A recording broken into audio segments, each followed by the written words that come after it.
asombrosas y la gente correrá de aquí para allá.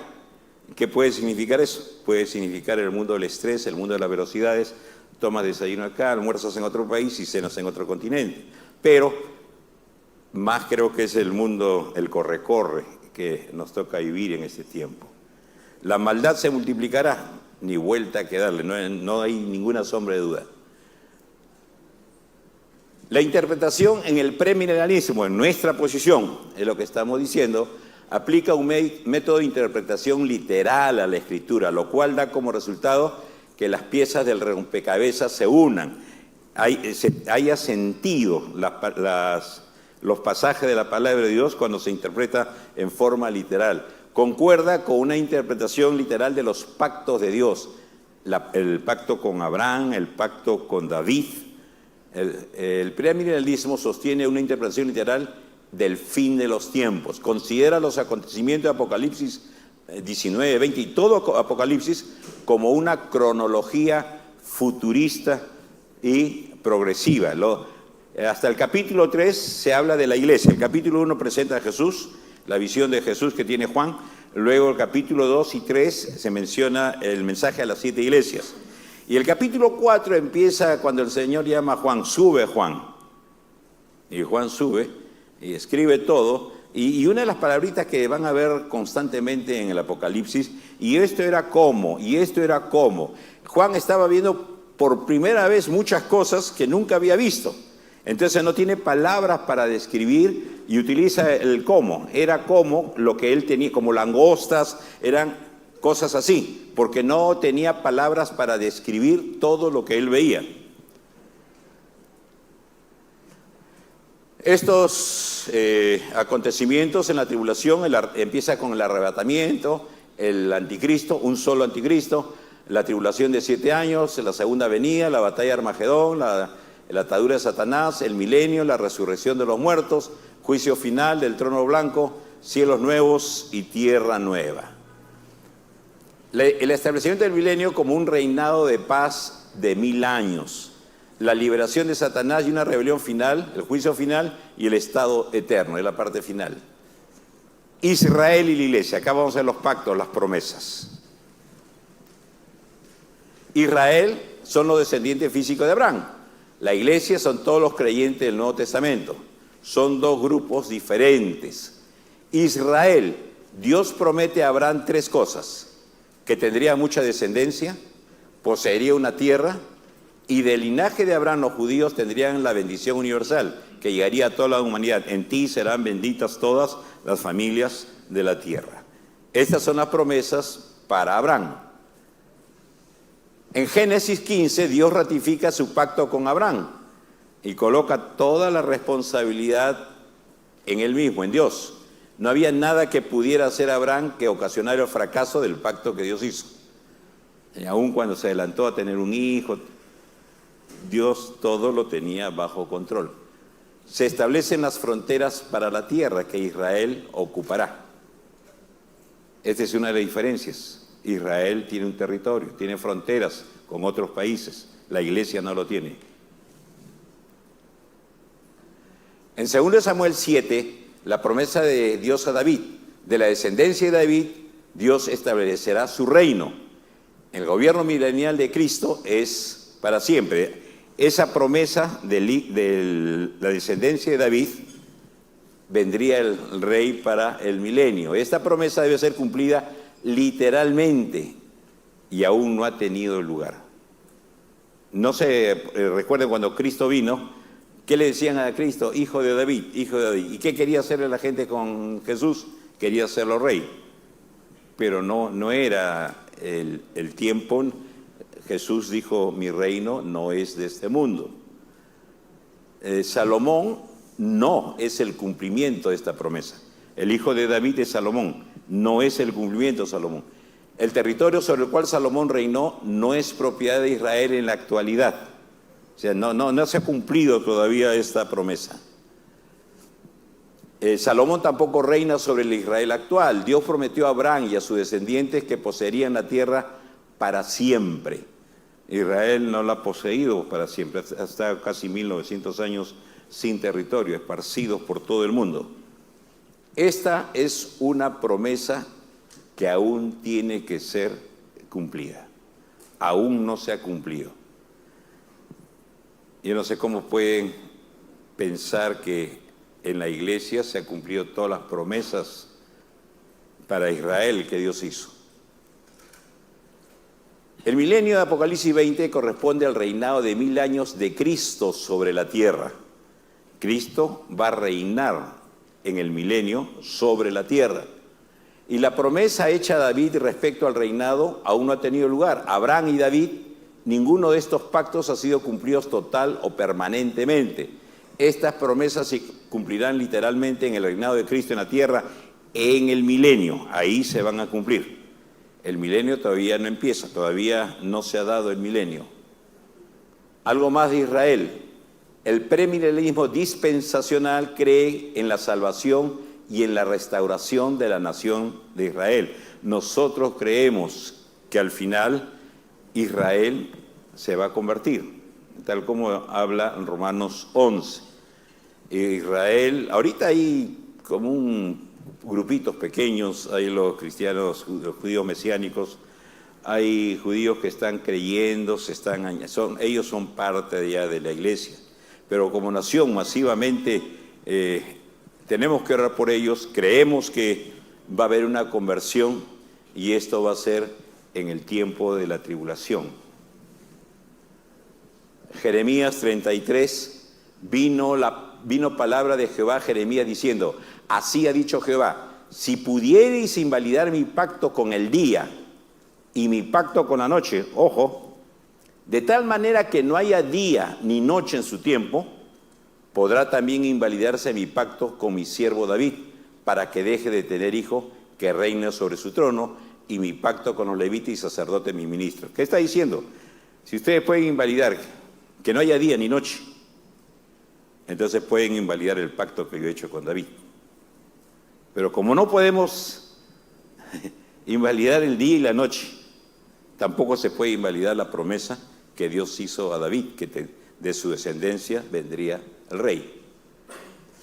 La iglesia. Israel es un pueblo, la iglesia es otro pueblo, distintos. Para el amilenialismo, la iglesia cumple todas las promesas de Israel. Por eso decíamos ayer, algunos consideran antisemitas, porque como que borran del mapa a Israel. Efesios dice: y de aclarar a todos cuál sea la dispensación del misterio escondido desde los siglos de Dios, que creó todas las cosas, para que la multiforme sabiduría de Dios sea ahora dada a conocer por medio de la iglesia, a los principados y potestades en los lugares celestiales, conforme al propósito eterno que hizo en Cristo Jesús. Y multiforme sabiduría de Dios que ahora ha dado a conocer. La iglesia era un misterio en el Antiguo Testamento. No hay señales de la iglesia en el Antiguo Testamento. Los profetas, cuando veían el Antiguo Testamento, era como un pico y otro pico. Ellos veían la punta de los picos. Veían promesas del Mesías, como el siervo sufriente de Isaías 53, y veían promesas del Mesías como el rey que viene. Pero no veían lo que había en medio. En la iglesia, el misterio escondido. En el Antiguo Testamento no se revela la iglesia, no se muestra la iglesia. Y algunos osadamente dicen como que Dios no proveyó eso, esa fue su carta bajo la manga. Eso es falso, porque esto fue conforme al propósito eterno que hizo en Cristo Jesús nuestro Señor. Esto estaba dentro del plan de Dios, dentro de los propósitos de Dios. Que no era dado a conocer es otra cosa, que no lo conocían en el Antiguo Testamento es otra cosa, pero dentro del plan de Dios la iglesia estaba, pero en el Antiguo Testamento la gente no sabía nada de la iglesia. La iglesia nace con la venida del Espíritu Santo en Pentecostés, aunque Cristo ya habla de ella antes de su sacrificio, diciendo que ni aun la puerta del Hades prevalecerán contra ella. La iglesia será llevada por Cristo antes de la tribulación, mientras que el Israel étnico, el Israel que existe ahora en el Medio Oriente, pasará la tribulación. Eso hay que entender. Por eso nosotros llamamos el Israel étnico. En las otras posiciones hablan del Israel y la iglesia como el Israel espiritual. No es así, son dos pueblos distintos, eso tenemos que tenerlo bien claro, con objetivos distintos, con propósitos distintos. El premilenialismo histórico no es nuestra postura. El premilenialismo histórico no ve ninguna distinción teológica radical entre Israel y la iglesia, es lo mismo para ellos. Ellos son premilenialistas también, creen que Cristo viene antes del milenio, pero ellos creen que en la iglesia se cumplen las promesas a Israel y entonces es la misma cosa. Por eso pongo acá, no es nuestra postura. Cree que la iglesia reemplaza las promesas de Israel, el milenio será para la iglesia, no para Israel, dice esta postura. El premilenialismo histórico no cree en la restauración de Israel como nación, afirma una salvación del Israel étnico, pero esta salvación es vista como la incorporación a la iglesia, cuando ellos son parte de la iglesia. Ahorita un judío se convierte, forma parte de la iglesia en estos momentos. Otro tema importante, la segunda venida de Cristo. Esta doctrina, esto lo decíamos ayer ya, se abre como una planta creciendo, que a cada grado de revelación contiene el germen de lo que todavía no ha sido revelado.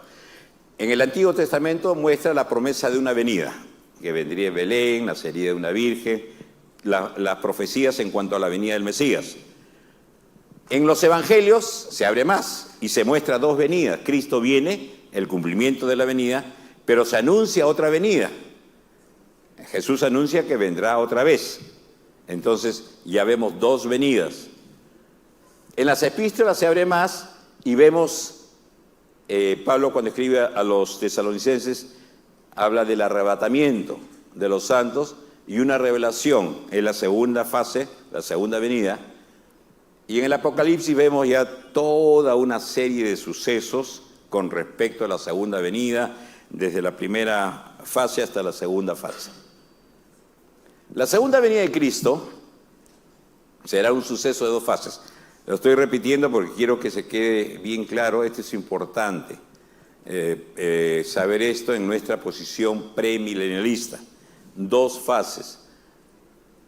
La primera fase, en 1 Tesalonicenses 4:15, el arrebatamiento de los santos, no visible.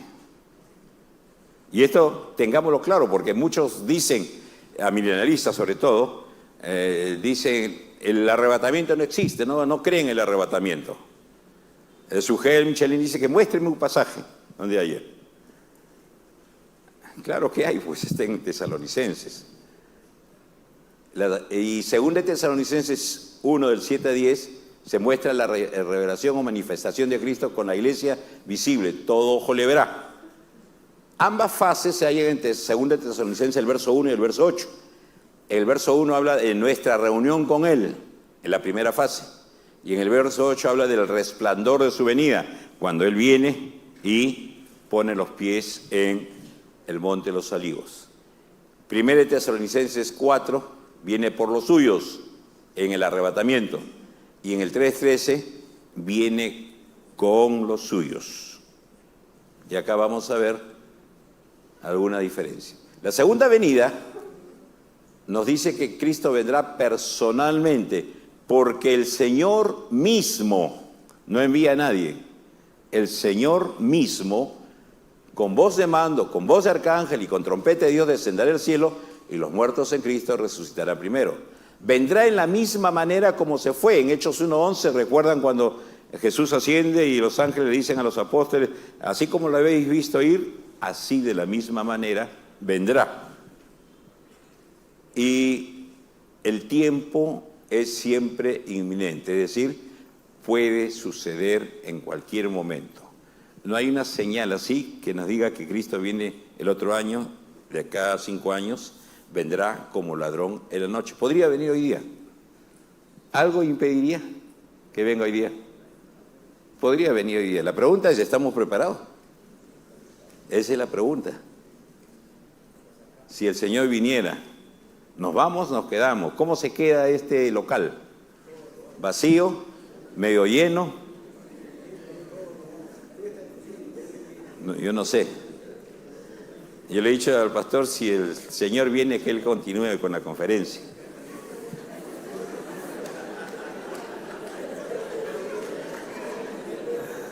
Ok. No, la continúas arriba, pues.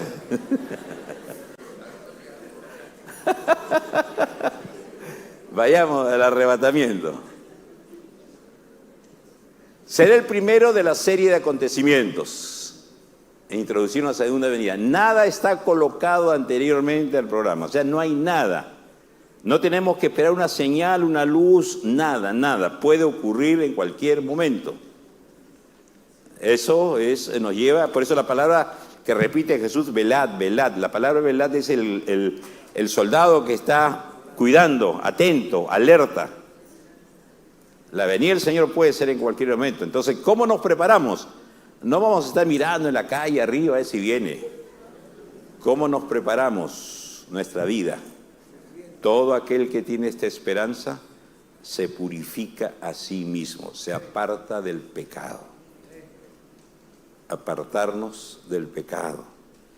Sería triste que el Señor nos encuentre en pecado. ¿Está preparado? ¿Qué más? ¿Cómo nos preparamos? ¿Y qué de mi vecino, mi amigo? No conoce al Señor. El Señor dice en Ezequiel, ¿no? Si viene el enemigo y nosotros, que somos los vigías, no avisamos, ellos morirán. Pero el Señor dice, yo demandaré su sangre de tu mano. Entonces, hay una responsabilidad en nosotros como creyentes, como iglesia, de dar a conocer al Señor. La gran comisión es ir y predicar el Evangelio. Tenemos que anunciar el Evangelio. Esa es una responsabilidad. ¿Ok? 4 circunstancias extraordinarias. El Señor mismo, con voz de mando, autoridad del Señor. Ahí no hay que, Señor, espera un ratito, por favor, espérame. No hay. Con voz de arcángel, acompañado del más grande dominio angelical y con trompeta de Dios. 3 grandes hechos de la omnipotencia, del poder de Dios. El primer hecho, la resurrección. Los muertos en Cristo resucitarán. ¿Cómo resucitarán? No sé, y aquellos que murieron quemados, aquellos que sus cenizas están en el mar, aquellos que se los comió el tiburón. Miren, eso ni nos compete preocuparnos. Si el Señor creó con su palabra todo, de la nada hizo todo, no nos preocupemos, Señor. ¿Cómo lo resucitará? No lo sé, pero dice que lo resucitará. Eso es lo importante. La transformación, 1 Corintios 15, 52, porque es necesario que esto corruptible se vista de incorrupción y esto mortal se vista de inmortalidad.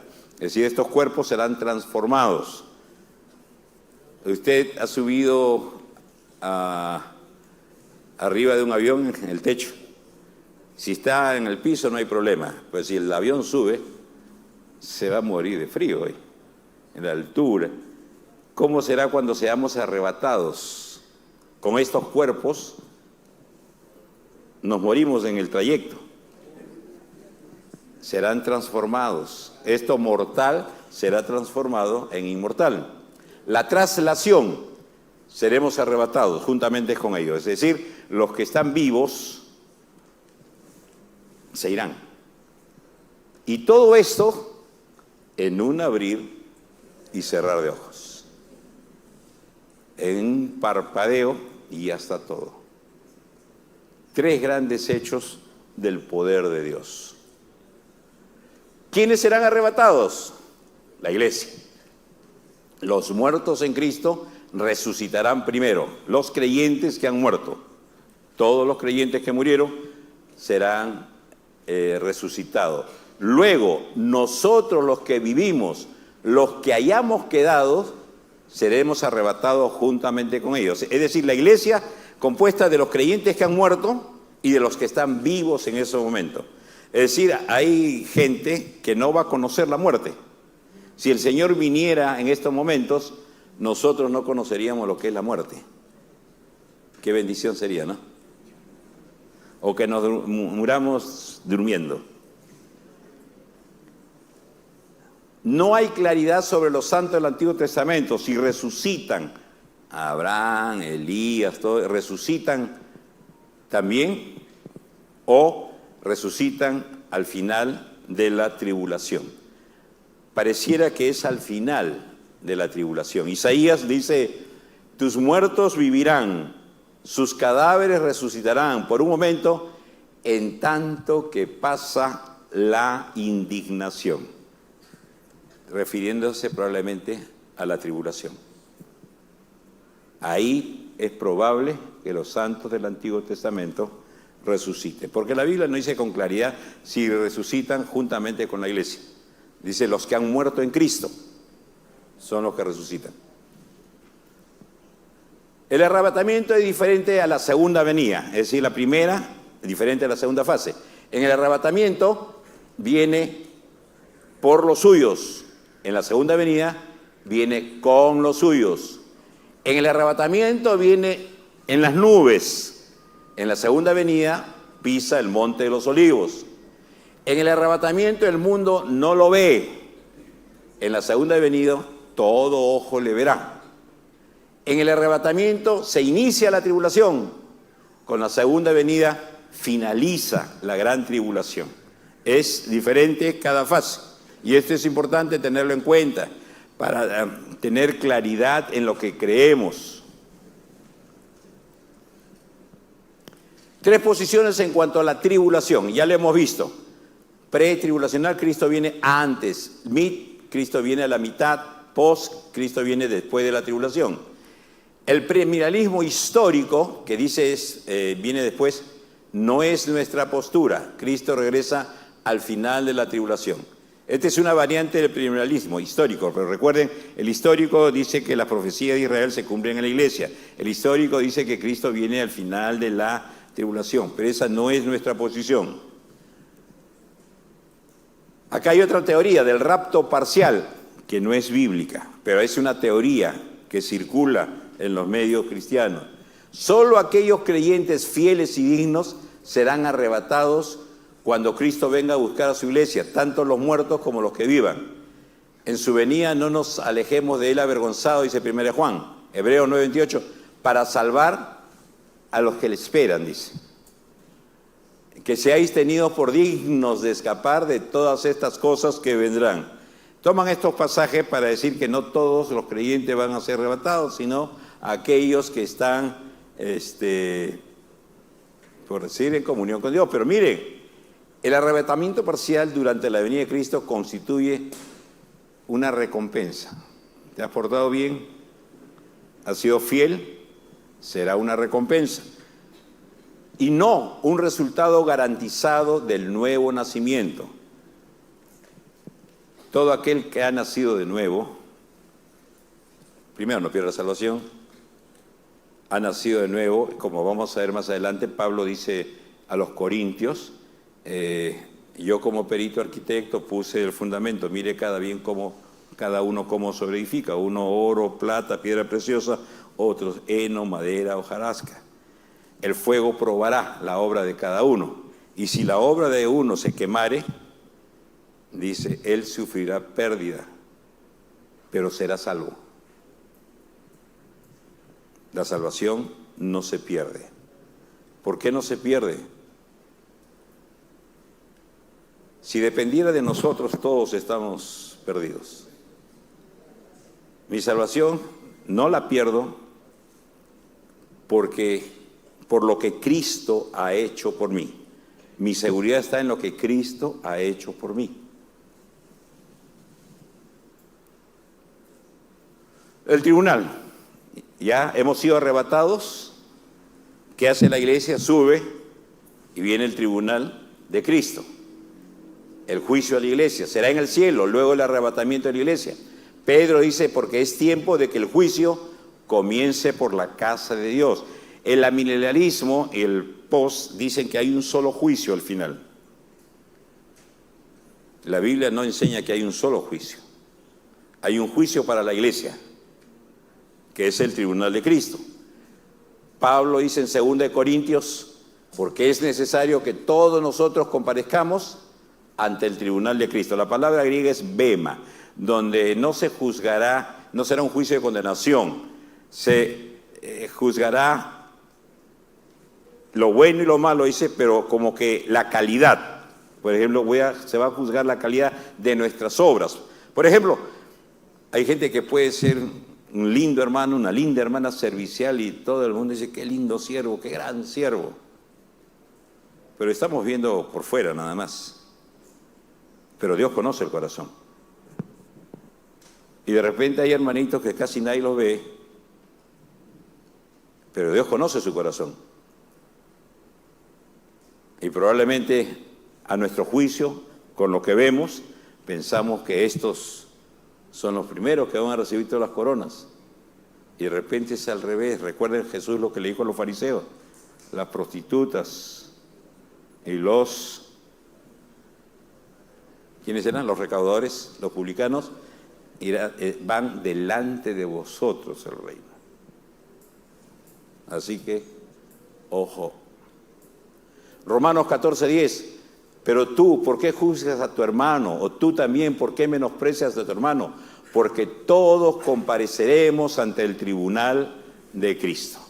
La iglesia va a pasar por el tribunal de Cristo. El juicio comienza por la casa de Dios. El primer juicio es para nosotros.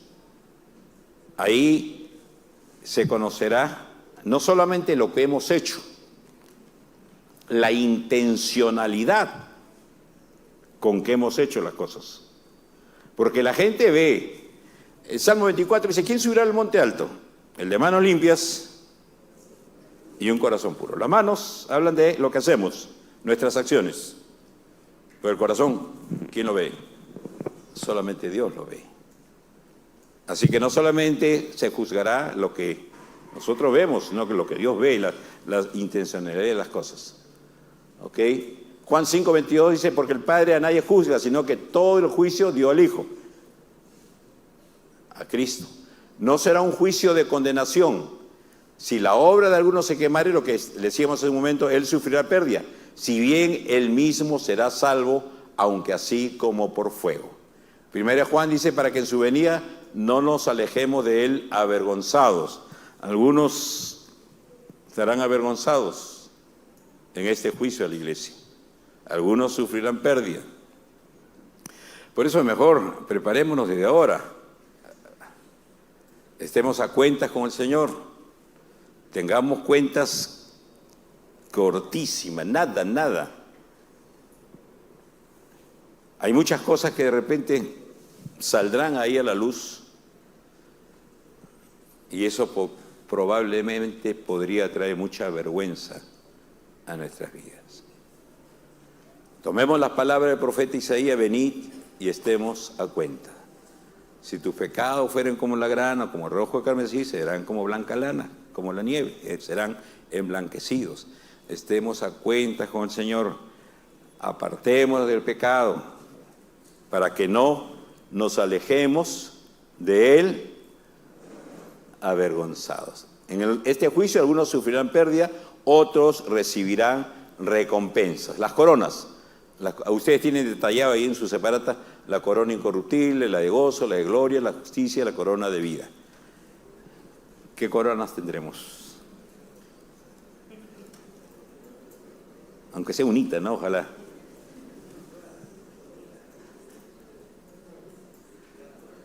Después del tribunal de Cristo, que la iglesia pasa por el tribunal, ahora viene las bodas del Cordero.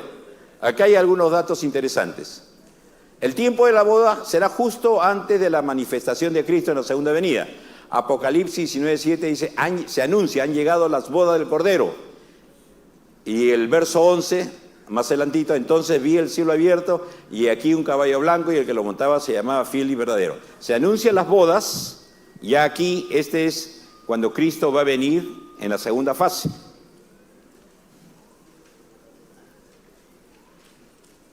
Para entender las bodas, el desposorio, José y María, estaban casados, pero estaban desposados. ¿Qué era el desposorio? Pablo dice a los corintios, por nosotros como iglesia, os he desposado con un solo esposo para presentaros como una virgen pura a Cristo. El desposorio era un compromiso o un pacto, era tan vinculante como el matrimonio. Ese era el desposorio. Desde el momento del compromiso, ambos fueron considerados y tratados ante la ley igualmente como si fueran casados, excepto en cuanto a vivir juntos. José y María estaban desposados, eran tratados ante la ley como si estuviesen casados. ¿Cómo si estuviesen casados? Excepto el vivir juntos. Por eso es que José dice, oye, ese no es mi bebé, yo no le he tocado.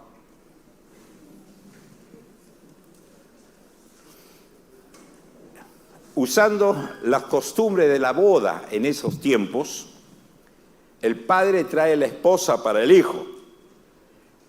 Jesús dijo, ninguno puede venir a mí si el Padre que me envió no lo trajere. Es decir, nosotros somos traídos por el Padre hacia el Hijo. ¿Recuerdan? Abraham fue a buscar esposa para su hijo. Mandó a su siervo, a su mayordomo. La casa para el matrimonio. Luego del compromiso, del desposorio, la novia vivía en la casa. Estas son costumbres de esa época, del matrimonio. La novia vivía en la casa bajo el cuidado de sus padres hasta que el hijo preparaba la casa para vivir como matrimonio. Jesús dice, en la casa de mi padre, ¿se acuerdan? Voy a preparar lugar para vosotros, para que donde yo esté, vosotros también estén. Las costumbres de la boda en el tiempo de Cristo. Primero una ceremonia y un banquete en la casa del padre de la novia, y después una procesión hasta la casa del esposo donde se realiza un banquete. O sea, primero arriba y después Cristo viene con los suyos. Viene a la tierra y el banquete luego viene abajo. Es como cuando se casan en la iglesia, ¿no? Y se va a un local. ¿Quiénes estarán en las bodas del Cordero? La esposa, indudablemente, la iglesia. Judíos y gentiles convertidos. Los amigos del esposo. Abraham, mi amigo. Juan el Bautista habla, recuerdan cuando hablan del ayuno, él se considera como el amigo. Los santos del Antiguo Testamento. Los acompañantes vírgenes, las vírgenes, serían los 144,000 del tiempo del fin de esta edad. Los 144,000 que son levantados, una de las características era que eran vírgenes. ¿Habrá acá alguno de los 144,000? Ni uno. Los convidados, ¿quiénes serán? Tal vez los gentiles que estarán vivos y entrarán en el milenio. Pone tal vez porque no dice con claridad. Pero todo esto hay una boda. Y esto habla, cuando Jesús habla de las bodas en los evangelios, se mencionan a estos grupos. Las resurrecciones es otro tema.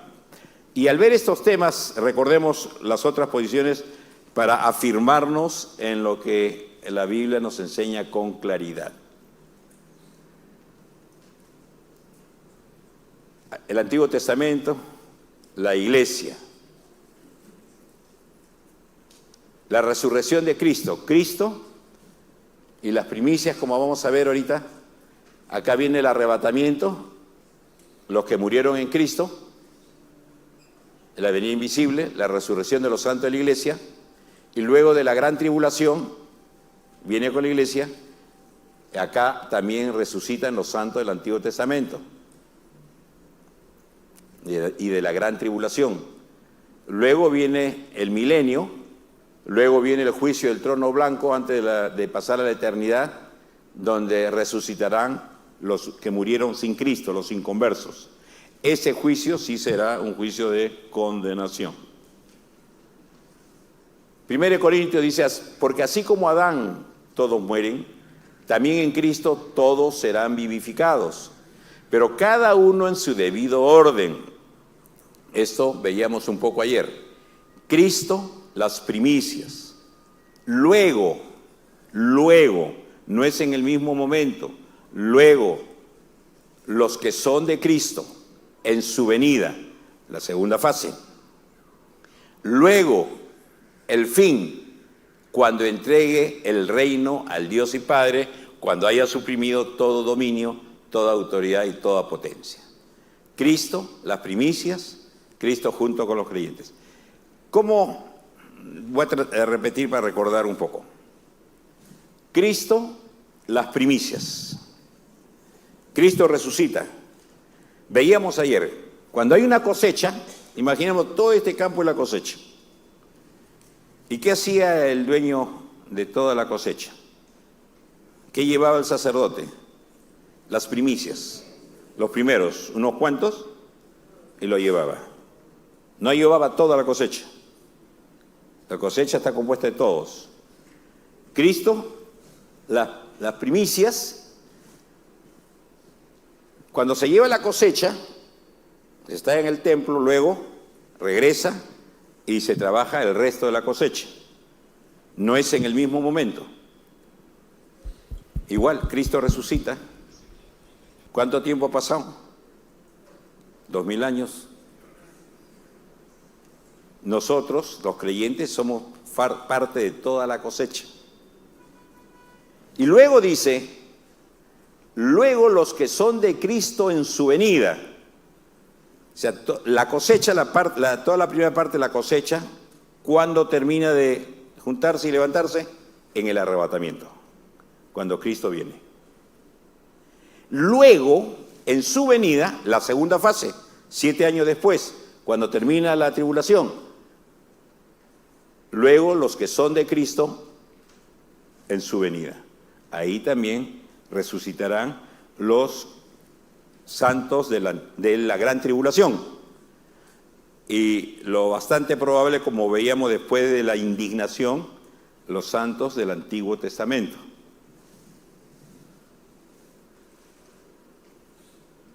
Luego el fin, cuando entregue el reino. Aquí el reino milenial no está acá, en la primera cosecha. En su segunda venida todavía no está el reino milenial.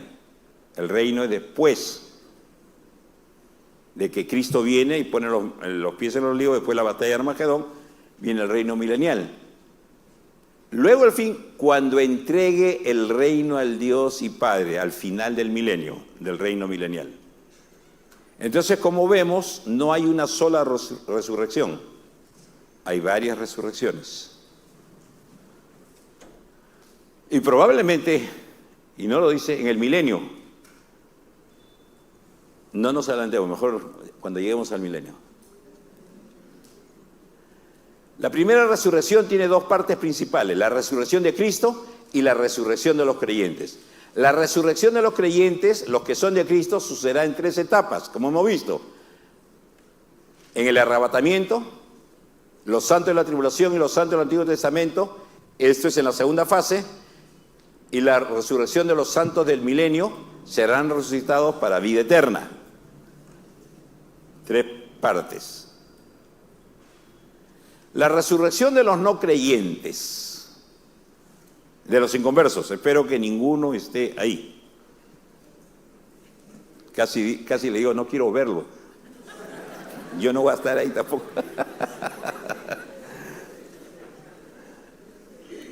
Apocalipsis 20:12 estaban de pie ante Dios en el juicio de trono. De pie, cuando se va a dictar sentencia, el reo está de pie. Se pone de pie.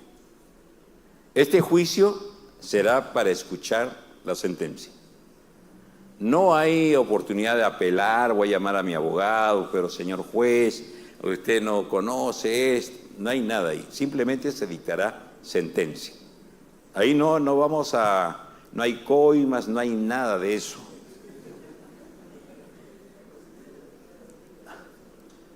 De pie es la posición para escuchar sentencia.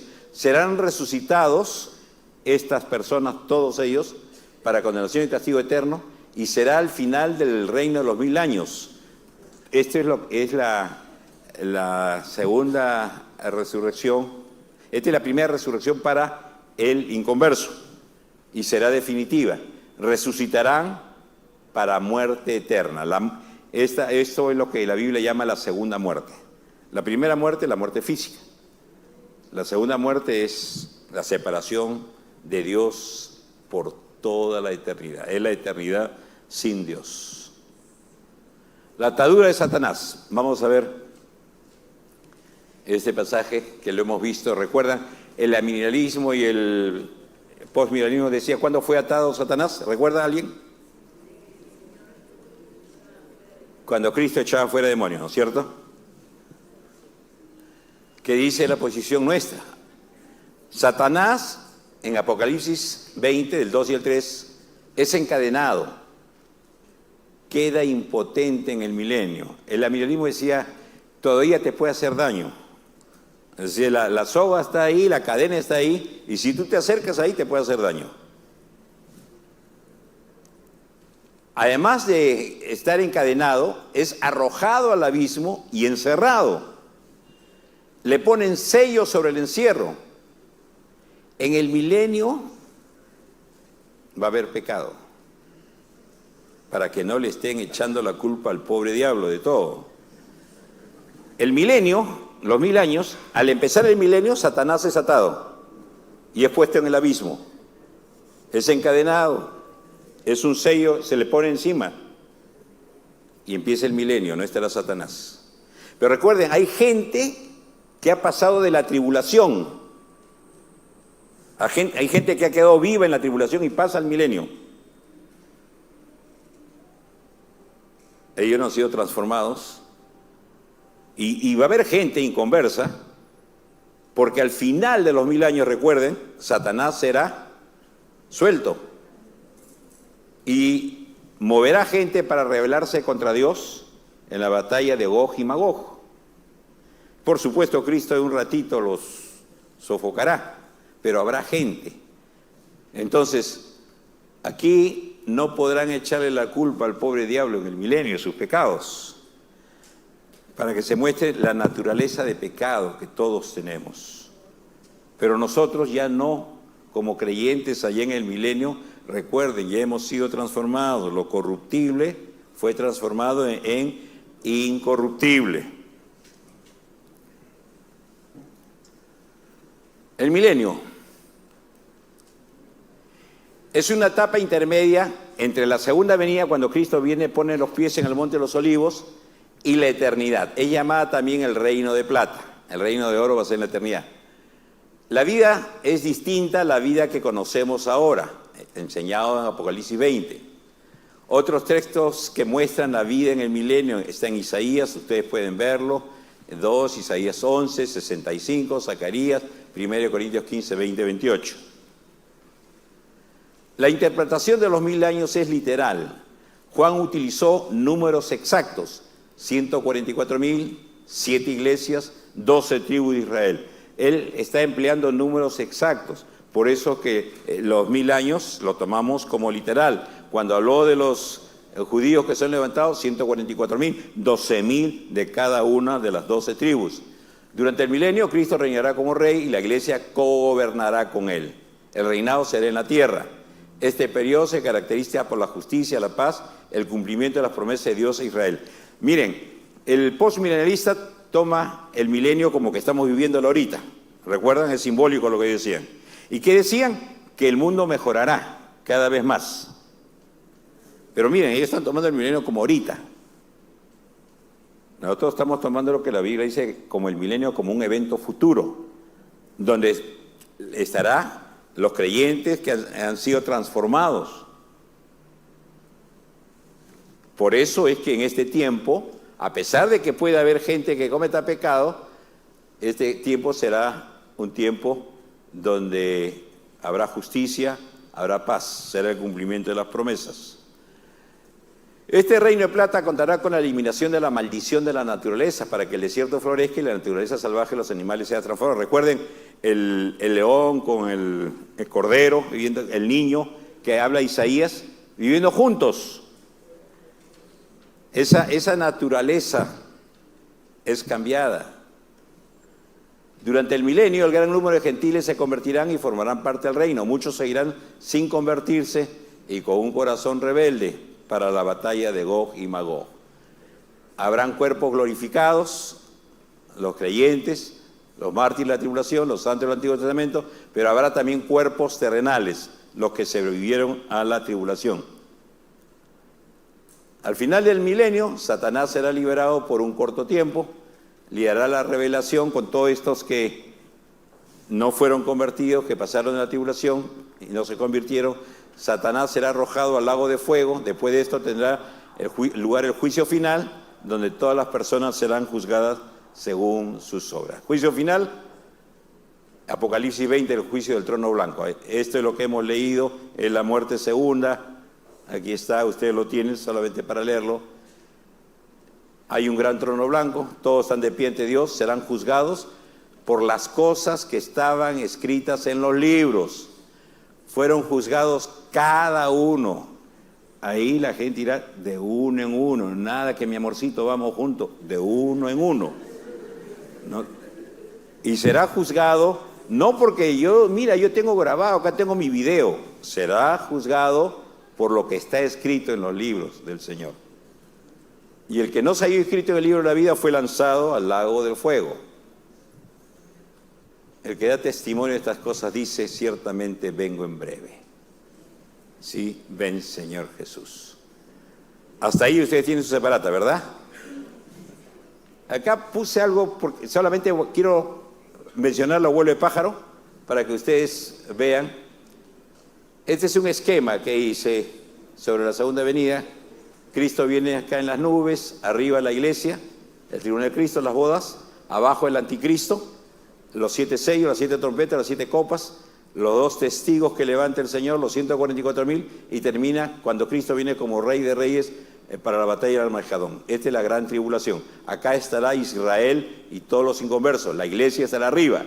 Después de esto que Cristo viene el milenio, lo que hemos estado viendo, el juicio del trono y la eternidad, los cielos y tierra nueva, el lago de fuego, el infierno eterno. Esto lo van a tener acá, si quieren, desean, pueden pedirlo.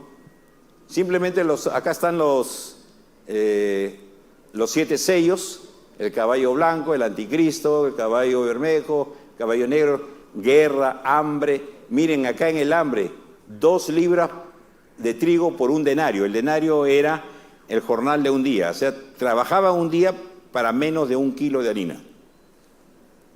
Imagínense la carestía, el hambre. ¿Y por qué va a haber hambre? Porque anteriormente hubo guerra. Después, muerte por la humanidad, muere, 1/4 de la humanidad muere. ¿Cuántos somos ahorita? 7.200 millones, más o menos, 7.000. ¿1/4 cuánto es? 1.500, 1.600 millones, más o menos. 1.600 millones de personas muriendo. ¿Quiénes los enterrarán? ¿Se imaginan las pestes?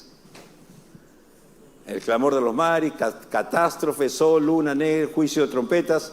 Luego viene acá el juicio de las 7 trompetas, fenómenos en la tierra, granizo, fuego. 1/3 de árboles se quema, fuego en el mar, 1/3 de peces mueren. Ya el cevichito va a estar caro. Se estrella contra los ríos, no hay agua dulce. Sol, una estrella, 1/3 de todo se destruye. Estrellas que caen a la tierra, muere la 1/3 parte de la gente. Cuando se desatan los 4 ángeles, ya murió 1/4. De eso que queda, 1/3 de la gente. ¿Se imagina la cantidad de muertos que va a haber? Úlcera maligna, las 7 copas, el mar se convierte en sangre, el río se convierte en sangre, no hay agua dulce, el sol quema, la gente blasfema, pero se repite como 3 veces a 5 veces y la gente no se arrepentía la gente. Miren la dureza del corazón de la gente. Se seca el río Éufrates, salen espíritus. El terremoto más grande de la historia dice que nunca ha habido un terremoto desde la creación como el que va a haber acá. En la gran tribulación se mencionan 5 terremotos y el último es uno como nunca ha habido en la tierra. Ya los científicos están anunciando, viene el terremoto, no dice viene un terremoto, viene el terremoto, y ya están anunciando los científicos. Así que venga el Señor rápido. ¿Qué más se ve acá? Los dos testigos que levanta el Señor, los 144.000 que son judíos, después la gran tribulación, la ira de Dios, la mujer y el dragón. Acá se narra a Israel, la luna, las dos estrellas. Aquí nos hace pensar en Jacob. De ahí viene Jesús, es perseguido, etc. La batalla del Armagedón, termina la gran tribulación, Satanás es atado, el reino milenial, Gog y Magog, el juicio del trono blanco, cielos nuevos y tierra nueva, fin. El que da testimonio de estas cosas dice, ciertamente vengo en breve. ¿Qué dice la iglesia? La gracia de nuestro Señor sea con todos. Pero lean esta parte de la final. El Señor no retarda sus promesas, algunos los tienen por tardanza, sino que es paciente para con nosotros, no queriendo que ninguno perezca, sino que todos procedan al arrepentimiento. Pero el día del Señor vendrá como ladrón de la noche, en el cual los cielos pasarán con grandes truenos y los elementos ardiendo serán deshechos y la tierra y las obras que en ella hay serán quemadas. Puesto que todas estas cosas han de ser deshechas, ¿cómo no debéis vivir, andar en santa y piadosa manera de vivir? Si todo esto va a suceder, ¿cómo vamos a andar en pecado?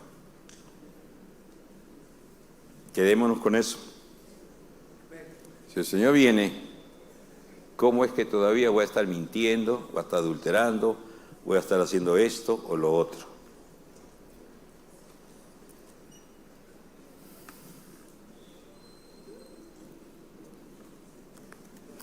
El Señor les bendiga, hermanos.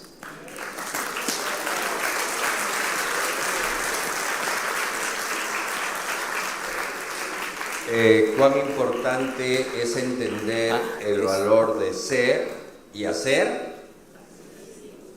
Ser y hacer. Ser y hacer. Ahora recuerda, Cristo viene pronto. Y una de las señales que dice que el Evangelio será predicado en toda la tierra. Hoy la digitalización ha acercado el Evangelio a todo el mundo. Y el gran reto que tenemos en este momento es, hermano, estamos haciendo discípulos. Y aquí hay una cosa que es interesante, Fernando, que mientras pensábamos, el discipulado es una tarea personal, más que una actividad, ¿verdad? Y a veces nosotros esperamos un evento para invitar gente, pero no estamos personalmente. Y el reto que tenemos como iglesia este año al dar este curso, el discipulado y la segunda venida, es, pregunto, ¿queremos que Cristo venga? ¿Cómo muestro mi interés para que Cristo venga? ¿Qué debo de hacer? Hacer discípulos. El primer paso del discipulado, ¿cuál es? Evangelizar. Hermano, si eres médico, a tu paciente, antes de curarle el cuerpo, cúrale el corazón, que se arrepienta. Si eres ingeniero, antes de construirle la casa, que arregle los cimientos, que se arrepienta. ¿Ok? Si eres cocinero, antes de preparar la comida, que limpie todos los elementos, que se arrepienta. Pues no hay problema con cocinero. No. Bueno, la Biblia habla de sepultura, y ese es otro tema, eso es otro precio. ¿Y otro precio? No me está dando un sola. Esos son los compañeros que uno tiene. Ok. Es otro tema, pues. No te preocupes, tranquilo, no te rebases. Si somos cristianos, pero no católicos, entonces somos ortodoxos o protestantes. Son tus discípulos. No son mis discípulos, no. Si somos cristianos, pero no católicos, entonces somos ortodoxos o protestantes. Olvídense las etiquetas. Si somos cristianos, somos cristianos. Punto. Lo otro es clasificación sociológica de la religión. ¿Ok? Ortodoxos o protestantes. Protestantes nos llaman la Iglesia Católica, porque supuestamente para la Iglesia Católica, con Martín Lutero, se establece lo que se llama la Reforma. Y con la Reforma, todos los que no son católicos, ¿qué son? Protestantes. Los ortodoxos son denominados ortodoxos aquellas personas que tienen el conocimiento o el pensamiento de la Iglesia primitiva. No son los progresistas o liberales, y es otro término. Tú eres discípulo de Cristo.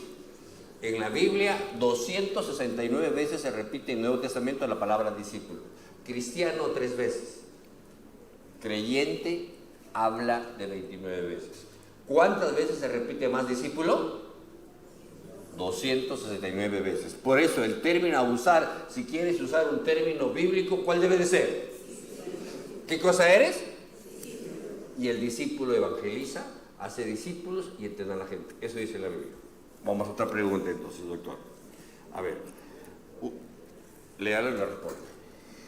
Usted mencionó que Cristo podría venir hoy o mañana, pero no se deben cumplir las señales de Mateo 24 antes. Por ejemplo, el sol se oscurece. Estas señales ya se dan en la tribulación. Todo lo que aparece ahí en Mateo 24 será en la tribulación. No son cuando Cristo venga, o hoy, mañana puede ser. Lo único que podríamos pensar en señales es aprender de la higuera de Israel, que en el 48 vuelve Israel. Pero que va a haber alguna señal que nos haga notar de que Cristo ya está viniendo, no lo hay. Muchas iglesias son pro Israel, pero el Israel que disfrutará las promesas es el país Israel actual, es el Israel étnico. El Israel étnico es el cumplimiento de las profecías de Ezequiel 36, 37, que Dios en el 36 dice que iba a esparcir a todo su pueblo y luego dice que los iba a traer de los 4 puntos. Este es el Israel étnico, el que está ahora. Es un Israel que no conoce a Cristo, que aún espera al Mesías. Pero este Israel, cuando viene la profecía de Ezequiel, le dice, habla, estos huesos vivirán, el valle de los huesos secos. Señor, tú sabes. Y Ezequiel profetiza, ¿y qué sucede? Se junta hueso con hueso, tendón con tendón, se forma el cuerpo. Pero dice ahí, el Señor dice, pero aún no tienen el espíritu. Israel está formado como cuerpo, como nación, pero aún no tienen el espíritu. En el enfoque premilenialista, ¿cuándo se cumplirá la visión del templo que profetizó Ezequiel? Lo probable es que sea en el reino milenial. ¿Por qué tiene que tener 3 tipos de resurrecciones para los creyentes? No son 3 tipos, son 3 momentos diferentes. Diferente. No son tipos, es la misma resurrección, pero en 3 momentos diferentes. El primero, cuando Cristo viene, el arrebatamiento, luego después de la tribulación y luego del milenio. Ok. Si bien es cierto, no sabemos ni la fecha ni la hora, ¿cómo debemos esperar ese día tan maravilloso de la segunda venida de Cristo? Ya. El arrebatamiento, palabra de las vírgenes. Bueno. ¿Para qué? No, predica la Biblia. Es lo que hemos estado diciendo, ¿no? Apártese del pecado, busca al Señor, haga discípulos, predique y haga discípulos, comparta. ¿Habrá cristianos que se queden en la tierra cuando Cristo venga por segunda vez? Eso es la teoría parcial que veíamos, que no es bíblica. El creyente que ha sido salvado por el Señor se va a ir. ¿Cuáles son las características del creyente que fue arrebatado en los cielos en un cuerpo inmortal? La característica básica que pertenece a Cristo, que ha nacido de nuevo. Esa es la característica básica. Ahora que uno ha llevado una mejor vida que otro, eso no cuenta. Que haya nacido de nuevo, simplemente. Arrepentimiento, la conversión. La conversión. Haber nacido de nuevo, esa es la característica. ¿Durante el milenio habrá muertes? Sí, habla de que morirán, habla el niño morirá a los 100 años. O sea, La Biblia menciona que habla, pero no habla mucho en detalle de eso, pero sí menciona. Ok. ¿Son buenas, son malas, diferenciándose sobre la guerra entre Israel y Palestina? Ya que eso... Puedo, a ver. Israel y Palestina. Palestina, ¿cuándo empieza ese nombre de Palestina? En el año 135, el emperador Adriano, cuando expulsa a los judíos, porque se levantaron los judíos previamente contra Roma, y viene una matanza, son expulsados, ¿y qué nombre le pone al territorio? El nombre de los territorios Siria-Palestina, Filistea, que eran los enemigos de Israel, que significa Palestina. De ahí empieza el nombre de Palestina. No ha existido antes. Es más, cuando ya Israel nace en 48, en el Tratado de Oslo, ya en estas décadas, los palestinos ni siquiera querían el territorio. Lo único que quieren los palestinos es que desaparezca Israel, nada más. Ahora, los palestinos, ellos son formados desde niños con una cultura de odio hacia Israel, un odio insano. Por eso que mientras ellos existan es muy difícil que haya paz en el Medio Oriente. Por más que vengan presidentes de aquí y de allá, es difícil porque el problema está dentro, desde niño, la formación que hay en el palestino, y la formación básica es odiar a los judíos, desaparecer a los judíos. Ahora, eso no quita que hay que orar por Palestina. Por supuesto. Y hay que predicar. Y por Israel también, igual, por ellos hay que orar. El enfoque en este momento, por ejemplo, progresista, que viene un concepto sociológico progresista, es un concepto de la cultura woke, de la cultura pro-palestina, es que obviamente mueran los judíos y salvemos a los palestinos. El pecado divide, la iglesia une. En la iglesia existimos judíos, palestinos, peruanos, chilenos, venezolanos, ecuatorianos, porque en la iglesia todos somos uno. Ve el concepto. El mundo con la filosofía y con la sociología nos divide.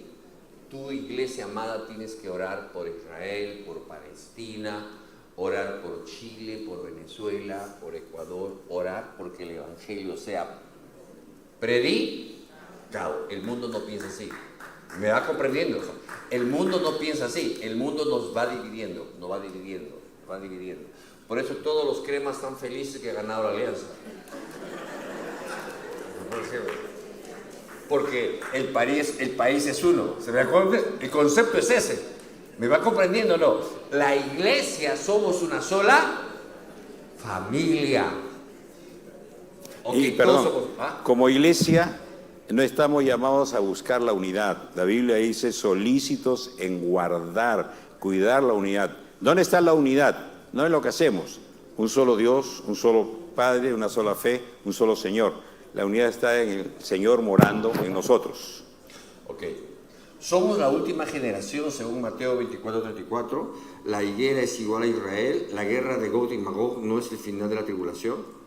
La higuera es un símbolo de Israel. Somos la última generación. Depende de qué se entiende por generación.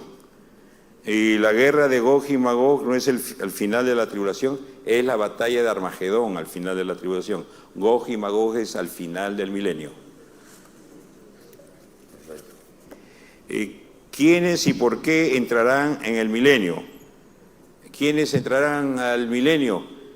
La iglesia, los creyentes, los que se convirtieron en la gran tribulación. Y los que no se convirtieron también. Pues recuerden, los que quedaron vivos van a pasar, por eso es que decimos va a haber pecado, va a haber muerte en el milenio.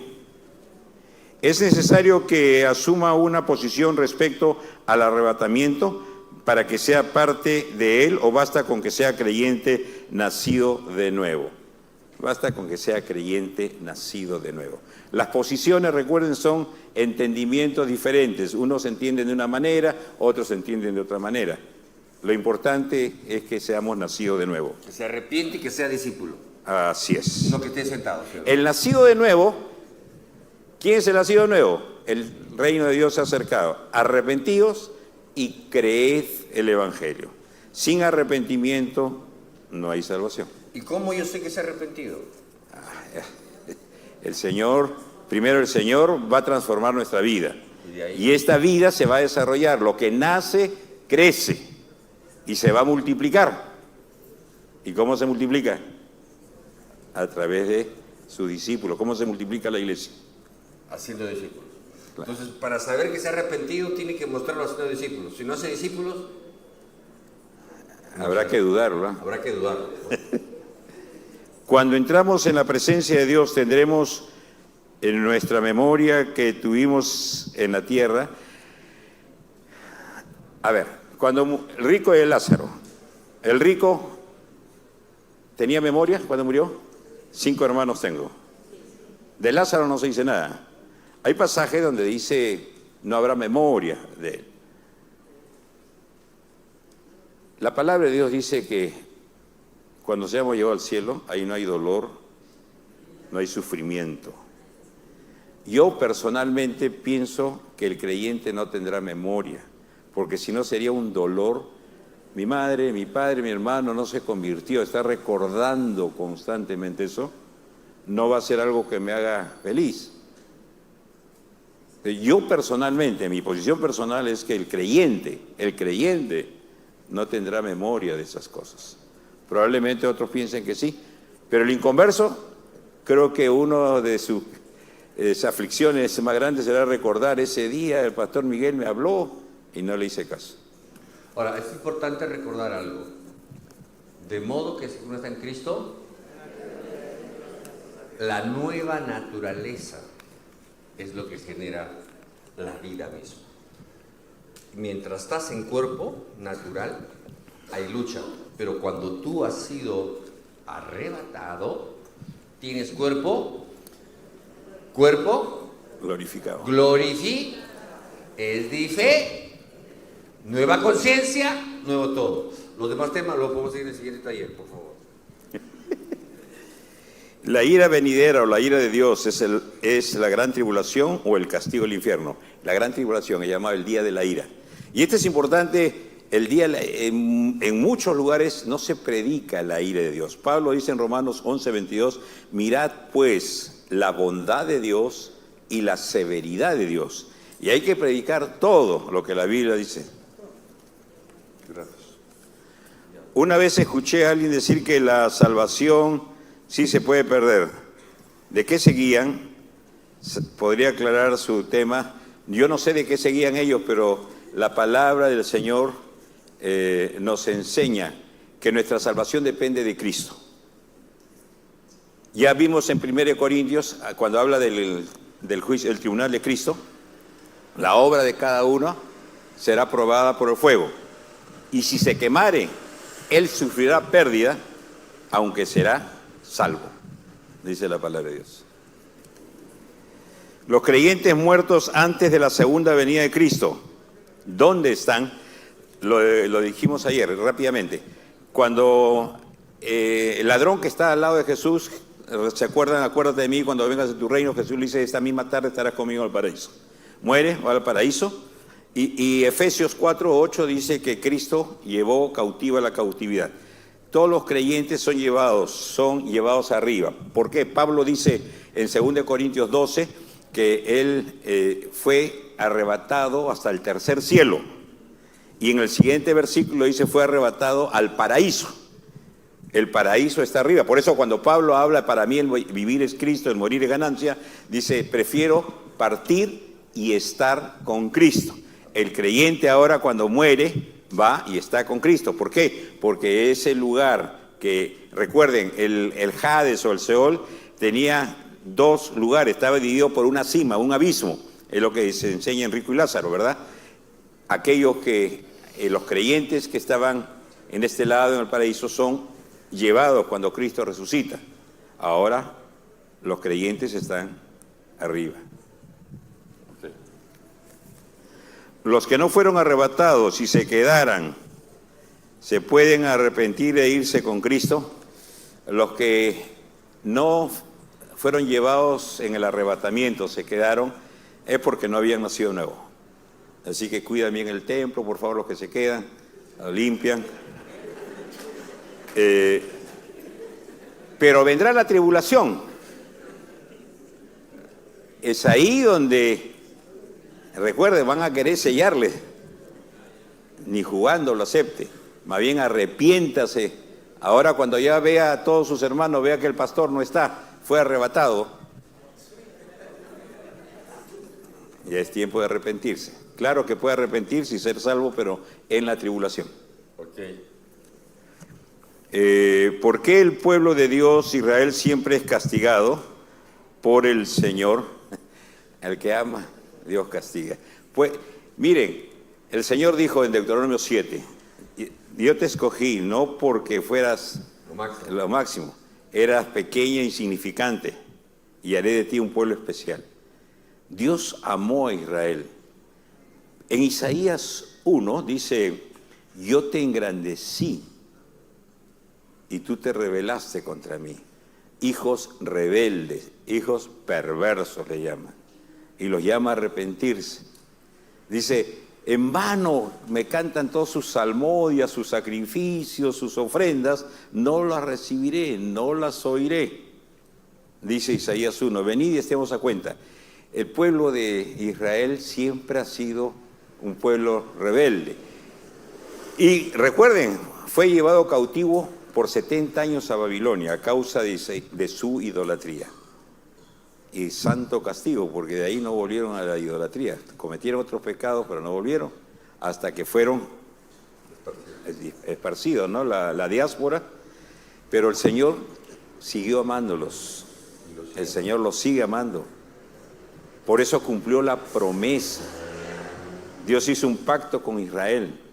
Ahora hay que tener en cuenta los pactos. En las palabras hebreas había dos tipos de pactos. Cuando son entre iguales, ambos ponen las condiciones.